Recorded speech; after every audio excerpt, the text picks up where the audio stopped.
Bö. Nyt ollaan täällä Italiassa ja meillä on täällä jännittävä tapahtuma, nimittäin täällä on uuden Alfa Romeo Juniorin julkaisutilaisuus ja tää on nyt tällainen legendaarinen paikka kuin Baloccon moottorirata, jossa on Alfa Romeo testattu jo vuosikausia, vuosikymmeniä. Mutta kysytään sitten näitä italialaiset, että can I ask you, how do you pronounce Balocco? That's it, perfect. Balocco. Balocco. That's correct. Balocco. Balocco. Balocco. No niin, eli siis Balocco näin vaan kavereitten kesken.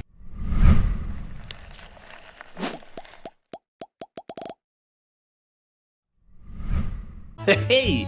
Electric Weekend 2-4. päivä elokuuta voi koskella Suomen hauskin ja paras sähköautotapahtuma. Katso lisätietoja Facebook-sivuiltamme. Electric Weekend. Vakuutukset kesäautoille, käyttöautoille, lapsille, kodille ja kaikille muulle tärkeälle osoitteesta pohjantähti.fi/Keski-Suomi. No niin, nyt ollaan täällä Baloccan radalla ja meillä on tässä tää päivän sankari taustalla ja katsotaan sitten vähän näitä ulkomuotoja tässä ihan rauhassa. Eli tää on nyt tää Veloce-malli, eli tää kiihkein etuvetonen. Ja tässähän on 20-tuumaiset renkaat, 20 tuumaa ja 380 milliset etujarrut. Ja nyt näissä etujarruissa on yksi pikku juttu, mitä mä ihmettelen. Mä en ole vielä saanut vastausta. Täällä on tällainen ihme, ihan niin kuin lisäpaino. Mutta eiköhän me löydetä vastaus siihenkin. Mutta siis tämähän on tällainen B-luokan SUVi, eli aika korkea auto, ei nyt ehkä sellainen ehkä tyypillinen Alfa Romeo, mikä mulle tuli ekana mieleen, mutta ei ollenkaan pöllömpi. Sanoisin, että kyllä tämä mun mielestä kaunein näistä Stellantiksen tämän platformin autoista on. Ja keula on aika maskuliininen ja täältä löytyy tietysti tämä Alfa Romeo logo sitten ja siellä on se käärme, joka syö lasta. Tietysti löytyy myös tuosta varsinaisestakin logosta, mutta tässä ei ole enää sitä Milano-tekstiä, mikä oli niissä ihan vanhimmissa logoissa. Ehkä siihen pitäisi laittaa se puolalaisen kaupungin nimi, jossa tätä valmistetaan.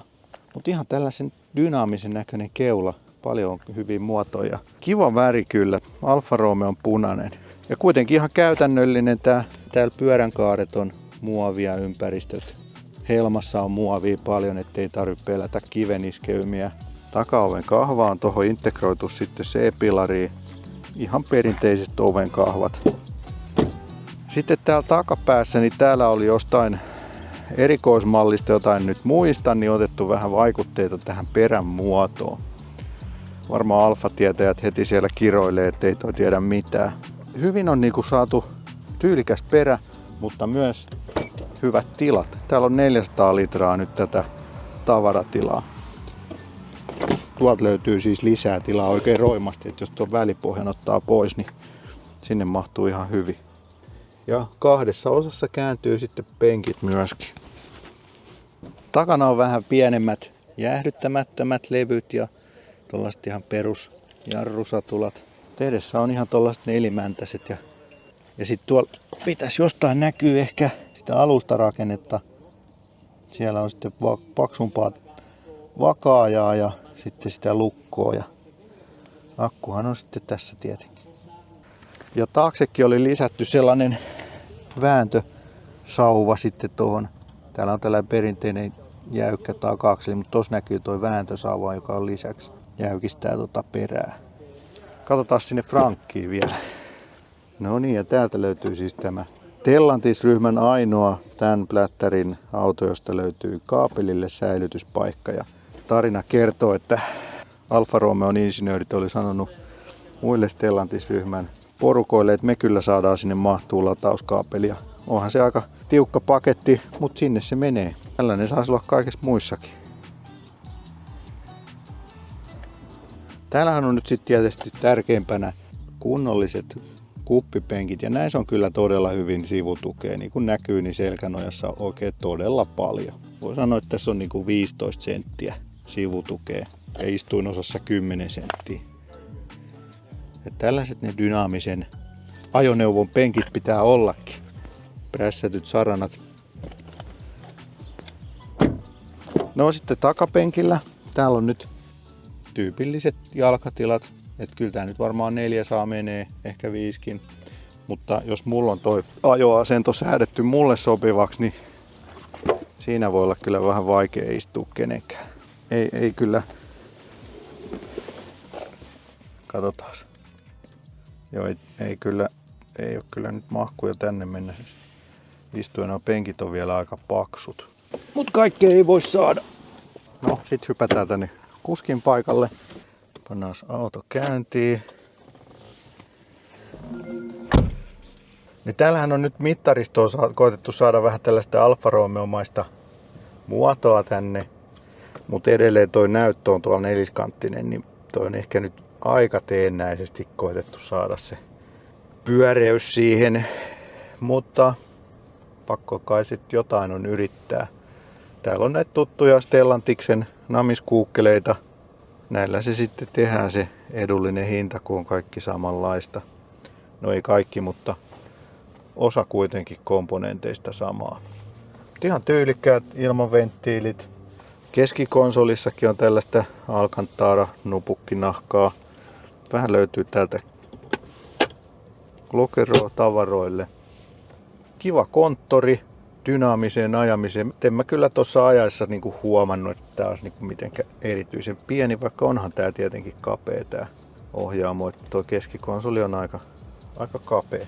Tämmönen oli nyt tää ympärikävely tästä Alfa Romeo Juniorista ja kyllähän tää kieltämättä niinku tähän koko luokkaan nähden taas niin aika hyvä paketti on näin laadullisestikin. Tikkauksia löytyy ja saumat on suorassa.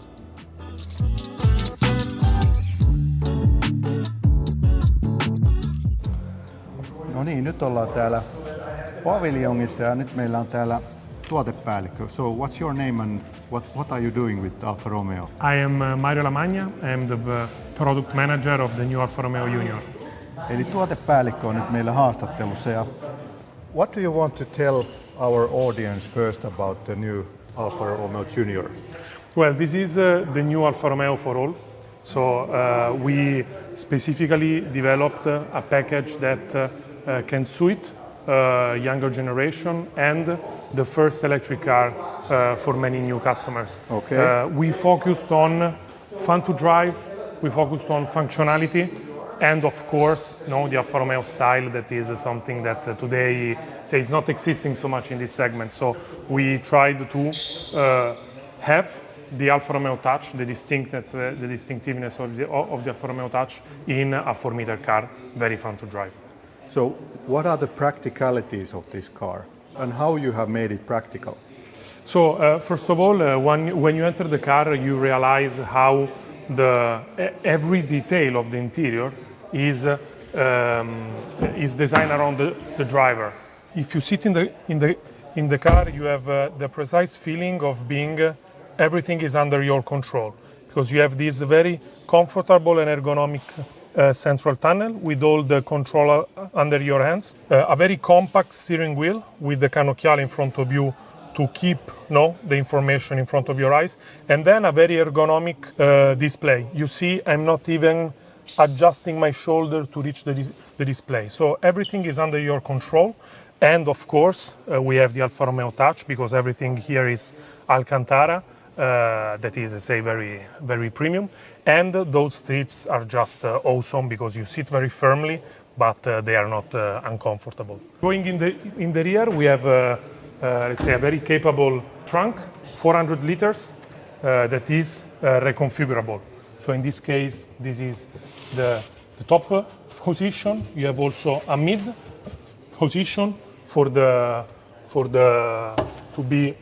have the flat solution here, and then also you have the possibility to have a flush surface here in the top, and last option, more functional, to keep inclined so that you can load your stuff without say need to adjust the position, and then so you're done.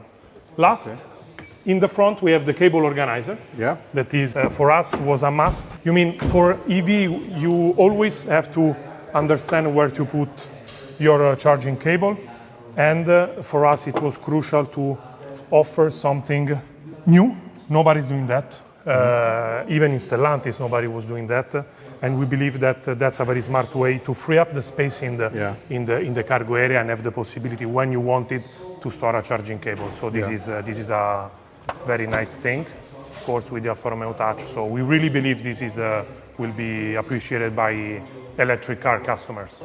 Okay, let's talk about the sportiness of the Yes. Alfa Romeo. What are the differences, and what do you think that is most important for Alfa Romeo Spirit?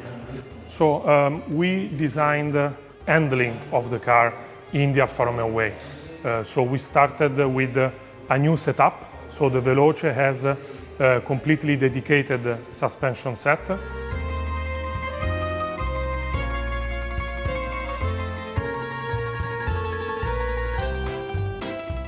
So what we did was to have a sporty car, but of course still every day. The way we did was, for example, to exploit anti-roll bars also in the front, and you can see it here. You have this is the front axle, you have the anti-roll bar, it's visible here. The nice thing about the anti-roll bars is that they work during the rolling of the car. So when you want a firm and sporty feeling, you want to avoid the rolling. But if you stiffen the springs to avoid this rolling, you end up in having an uncomfortable ride for the everyday. You can do it, but at the end will be something not so comfortable. Instead, the torsion, the anti-roll bar works only in rolling situation, and so you can avoid to stiffen the springs so much, keeping, let's say, a almost flat situation in terms of dynamics around the turns. So this is for us very important. It's not so common on sporty BV. Also, you can see here the new steering rack with the best-in-class steering ratio that is 14.6. Again, that gives you the feeling of a more direct drive. So you perceive more, you have more feedbacks from the car. What are the different components in a front axle? The roll bar, is the knuckle The anti-roll bars, the knuckle is redesigned for the steering ratio.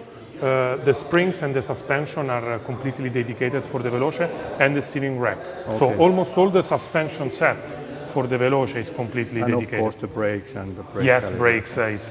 They are, let's say, those are huge, and they are fixed calipers with 4 pistons and 382 front disc. Being a front-wheel drive car, we of course wanted to focus on the traction capabilities and on the capabilities of the driver to put all the power at the end on the road.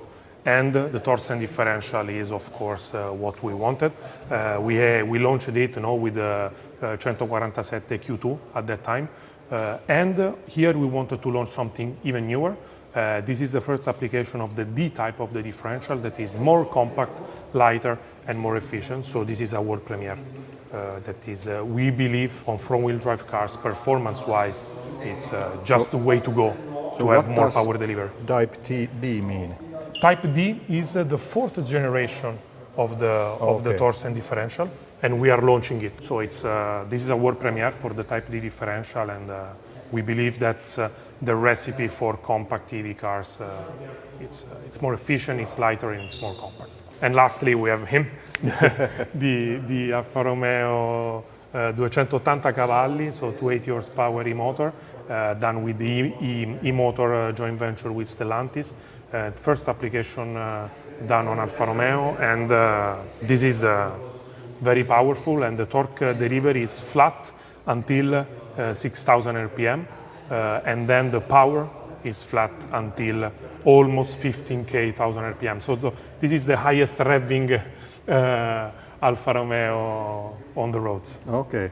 And is it the same with some other Stellantis? Of course, Stellantis will take some decision not to share some components in the future. Yeah. And of course, this is under Stellantis perimeter, but we are launching this 280 on Alfa Romeo.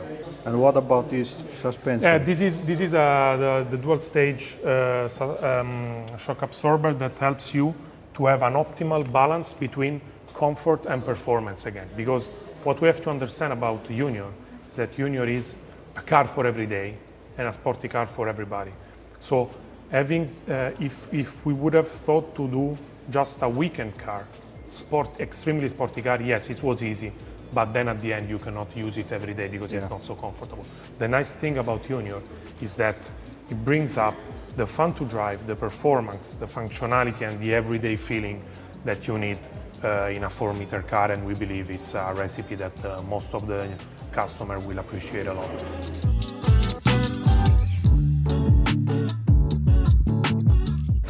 There's one thing I want to ask about the brakes. Yes. What is this piece here? This is let's say a stiffening for the vibration and the noise of the brakes. Okay. So it's something. Removing the squeaking or? Yes. It's Okay. for the MVH of the brakes. Okay. It's a stiffening of all the monoblock caliper. Okay. And you see also the discs are very big. Yeah. 382 disc. Yeah. Something not common in this segment.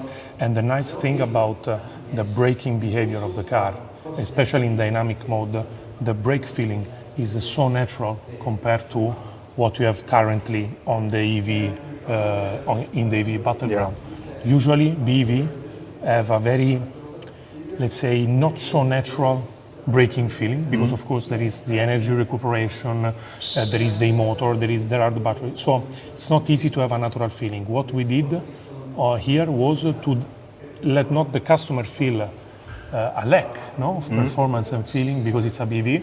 First of all, for us it's an Alfa Romeo, and so we really believe that the braking feeling of the Veloce is at the right level.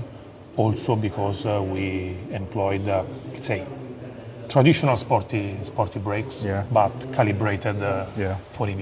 Ja nyt noiden palikoiden tarkoitus selvisi, eli se oli siis kitinän vaimennusta, vinkumisen vaimennusta. Että semmoinen tarkoitus sillä oli. Mutta hei, käydä kommentoimassa, mitä tykkäsit Alfa Romeo Junior Velocesta ja voisiko siinä olla teidän perheelle sopiva auto. Ja nämä tulee sitten tuossa loppuvuonna Suomeenkin, niin päästään sitten vielä Suomen kamaralla koeajamaan. Ja tietysti jännittävää, että miten se sitten talvikeleissä toi lukko toimii. Mutta kivan näköinen auto. Ei muuta kuin odotamme jännityksellä Suomi-koeajoja. Palataan seuraavalla videolla. Bye bye! And can we drive a little bit faster? More dynamic? Yeah. Okay, thanks. No niin, jos nyt sitten voitaisiin ajaa vähän dynaamisemmin. Now we are talking.